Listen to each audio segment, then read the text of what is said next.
We're going back to the basics with Mr. West today. This is a Khan Academy tutorial on adding and subtracting fractions. Let's go ahead and get started. Why are we doing this today? Well, a lot of our polynomial addition, subtraction, rational functions, rational expressions are going to involve these same principles. So we're going to go ahead and break it down into fractions first. So if you're here and you're like, what the heck is a rational expression? And you just want to know about adding and subtracting fractions, you're in the right place. So here we go.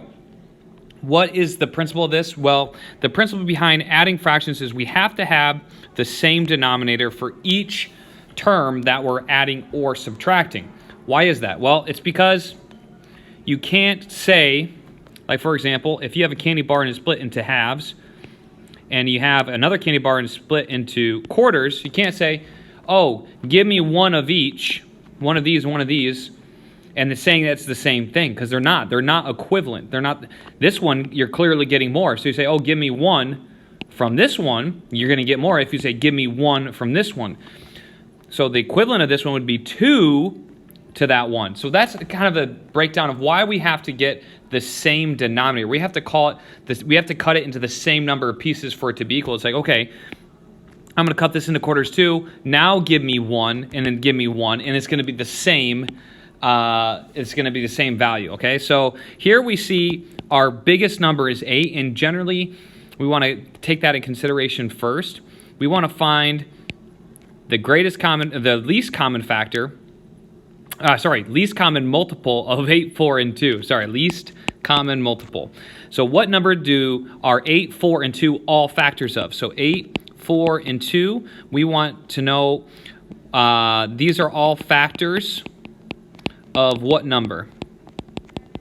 Okay, that's our goal. We want to know 8, 4, and 2, they're factors of what number? Well, always consider the biggest number first. Is 8 a factor of, there we go. Is 8 a factor of 8? Yes, it is. Okay, so we're going to compare it to 8. Is 4 also a factor of 8? Yes, it is. And is 2 a factor of 8? Yes, it is. So 8 is our least common multiple because all the numbers are factors of that number, and it's the smallest number that they all go into. For example, 4 is a factor. Little cue music there. 4 is a factor of 4, 2 is a factor of 4, but 8 is not a factor of 4. So we want all three of these fractions to have an 8 underneath them. Okay, and actually I'm gonna situate it vertically just so you guys can see. I'm gonna rewrite this real fast for you. 7 over 8, 1 over 4, 1 over 2. What I want to do is I like to write it like this. Okay, I put an equal sign, and I put what I want in the denominator. So I want an 8, I want an 8, and I want an 8. Now, I consider each one individually. I'll put my minus signs, and then there's my bar for subtraction. What do I multiply 8 by to get 8? I multiply it by 1. Okay, so what I do to the bottom, I also have to do to the top. So I do 7 times 1, and that gives me 7. Next one, number 2. 4 times what gives me 8? Because we have to change the denominator. I multiply it by 2. 4 times 2 gives me 8. So now we need to do the same thing at the top. 1 times 2 gives me 2. Bottom one. 2 times what gives me 8? 2 times 4. So I need to multiply it by the top and get 4. So now I have the new expression, 7 over 8 minus 2 over 8 minus 4 over 8. Here I can just put the 8 in the bottom, and now I just subtract the top. 7 minus 2 minus 4 is 1. So 1 over 8 is my final answer. Get my fraction here. Numerator 1, denominator 8. Check it. Next question. Okay, ooh, this one's good. So now we're like, okay, we have 6 as a denominator and 2 as a denominator. We need to have something in the same denominator. So let's go ahead and erase this. Let's change the 2, okay? Why can I change the 2? Because I recognize that 2 is a factor of 6. So my least common multiple, okay, factors, okay, 6 and 2, which of these, what number has factors of 6 and 2 in the smallest number? For example, 12 has factors of 6 and 2, but there's a smaller number that also has factors of 6 and 2, and that number is 6. So 6 is our least common multiple. So 5 over 6 is going to stay the same. It already has a 6. Minus our box equals, and we're going to change this one so it has a 6 in the bottom. What do you multiply by 2 to get 6? Okay, because we need to change the denominator, and you do it by multiplication. We multiply by 3. So we get 2 times 3, 6, and then 3 times 1 is 3. So something, 5 over 6 minus something equals 3 over 6.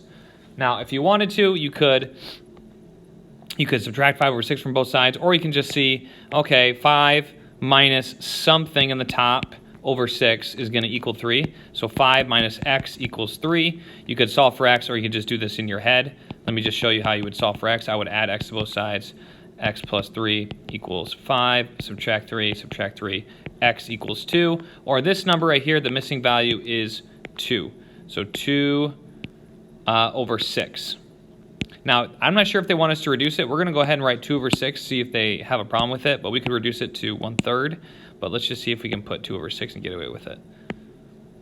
We can. Okay, great. This one's a little bit easier just because we have addition now. We don't have that missing blank on the same side. We look here. We already know that 2 is a factor of 6, so we can keep 6. And 3 is also a factor of 6. So we're going to do 1/2. We're going to change it. Plus 1/3. We're going to change it. And 5 over 6, we're going to leave it the same because our least common multiple equals 6. 2, 3, and 6 are all factors of 6. Now, what do I want? I want this to be 6. I want this to be, I want this to be 6, and I want this to be 6. This one's already good, 5 over 6. This one's not. We need to multiply by 2 to get 6. So we get 2 over 6. This one we have to multiply by 3, just like the last problem. So we have 3 over 6 plus 2 over 6 plus 5 over 6. We're going to keep the denominator the same. That's the rule for adding fractions. And we get 3 plus 2 is 5, plus 5 is 10. 10 over 6. I think we can just leave it like that. 10 over 6. Next question. Last one. This one's the toughest probably of all because we have 3 and 4. 3 is not a factor of 4, and 4 is not a factor of 3. So we need to find a bigger number that's the least common multiple. Oftentimes, this isn't always, but oftentimes you can just multiply your factors together to find the least common multiple. So we have factors of 3 and 4. So 3 times 4, that will definitely give us factor because 4 would be a factor and 3 would be a factor of 12. So 12 is definitely a good way, and I don't think there's anything smaller yet. Almost out of time. That's our bell to remind us that we're almost out of time. So we're going to put 12 as our least common multiple. There's no other number smaller that contains 3 and 4 as factors. So 12, we're going to change both of these fractions into 12. So there's our green one, and let me undo that, and then here's our blue one. Our blue one, okay, 3 over 4, we're going to change it to have a 12 in the denominator instead. Okay, so when you multiply by 3, and we get 9 over 12. So we're going to rewrite this to say 9 over 12 equals, okay, let's go to our green one, 1 over 3. We want it to be equal to 12. Oops, I'm going purple. We want it to be equal to 12 in the bottom. So what do we have to do? We have to multiply by 4, So we get 4 over 12. And then we're adding it to some unknown value over 12, okay? So we have essentially x plus 4 equals 9. We subtract 4, x equals 5. So 5 over 12 plus 4 over 12 equals 9 over 12. So we're going to have our final answer, 5 over 12. And there is no reducing that. So we're just going to type it in. And that's it. That's all there is to adding and subtracting fractions. Hope you guys enjoyed this video. Hope it was helpful. If you need any more help with any other types, or if you want more of these adding and subtracting fractions, let me know in the comments and I'll be sure to make them for you. Thanks for watching. Have a great one.